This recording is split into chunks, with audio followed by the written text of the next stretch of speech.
کہ مولانا صاحب ہر نماز کی ابتدا سورہ فاتحہ سے کرتے ہیں، اس کو ہر نماز کے لیے کیوں ضروری قرار دیا گیا ہے؟ اور اگر کسی آدمی کو قرآن کریم کا کوئی حصہ یاد نہ ہو تو پہلے تو سورت فاتحہ وہ پڑھے گا کہ لازمی ہے، اور اس کے بعد کسی سورت کے طور پر بھی فاتحہ ہی کو پڑھ لے تو کیا نماز ہو جائے گی؟ آئیے ہم مولانا سے پوچھ رہے ہیں، اپنا سوال برقرار رکھیے گا۔ یہ سوال آپ مختصر کریں نا، یہ کر دیا جی کہ سورہ فاتحہ جو ہے یہ 2 دفعہ پڑھنی۔ ہاں یہ پوچھا ہے کہ اگر اس کو اور قرآن مجید میں سے کوئی یاد نہیں تو کیا اس کو ہی دوبارہ پڑھے؟ نہیں، دوبارہ نہیں پڑھنا، بس اسی پر بس کرے نماز ہوگی، کوئی اس کے ساتھ نہیں پڑھنا۔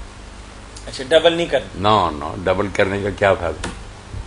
اچھا، میں نے اس میں ایک تو خلاصے کے طور پہ پڑھ لی اور ایک قرآن کریم کی 14 صورتوں میں سے کوئی نہیں، قرآن مجید میں سے اگر کوئی یاد نہیں تو پھر سورہ فاتحہ کا۔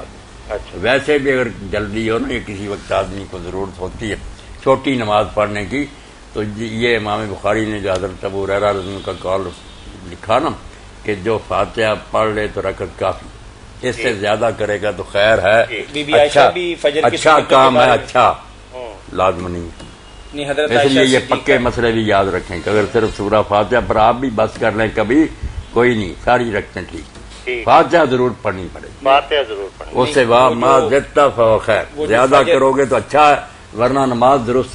فجر کی سنتوں کی تخفیف جو بی بی عائشہ فرماتی ہیں کہ مجھے ایسے لگتا تھا کہ اللہ کے نبی نے شاید سورہ فاتحہ بھی پڑھی ہے، یعنی ہاں یہی کہتی ہیں کہ بہت ہلکی نماز پڑھتے 2 سنتے فجر کی، تو اس سے یہی ثابت ہوا کہ فاتحہ ضروری ہے۔ نہیں، فاتحہ ضروری، فاتحہ پڑھ لے، آگے کوئی یاد ہے تو پڑھے، نہیں یاد تو نہ پڑھے۔ میں نے تو اس سے آگے بڑھ کر کہہ دیا نا کہ اگر یاد بھی اور آپ جان بوجھ کر بھی نہیں پڑھتے نماز ٹھیک۔ کچھ ایسی روایتیں بھی ضعیف جن میں آتا ہے کہ اس سے آگے جس نے نہیں پڑھا اس کی نماز نہیں، وہ نہیں ثابت۔ امین صاحب آپ کی بات مکمل ہو گئی؟ یہ ہو گئی ہے، جب میں باقی کل پوچھوں گا، روز پوچھیں، آپ کے لیے 29 دن ہے انشاءاللہ۔ نہیں، کل بھی اسی کے بارے میں۔ ایک آدمی آیا اور اس نے کہا اللہ کے رسول علیہ السلام میں نے تو اسلام قبول کیا، مجھے تو فاتحہ بھی یاد نہیں، تو آپ نے کہا تو نہ اتنی دیر سبحان اللہ والحمدللہ ولا الہ الا اللہ واللہ اکبر یہی پڑھ لیا کر، بس کافی، 1-2 مرتبہ پڑھ کر نہ رکوع کر لیا کر۔ تو سادہ لوگ اگر سبحان اللہ لا الہ الا اللہ، کئی بیچارے جنہوں نے نہیں ساری عمر نماز پڑھی یا پڑھنا چاہتے شرمندے ہیں کہ ہمیں کوئی یاد نہیں، تنگ نہیں کرنا چاہیے، انہیں کہہ دیں کہ لا الہ الا اللہ لا الہ الا اللہ، یا اس طرح کوئی کہتے ہیں 2-4 مرتبہ، ٹھیک ہے، کوشش کریں یاد کریں۔ آپ بتا رہے تھے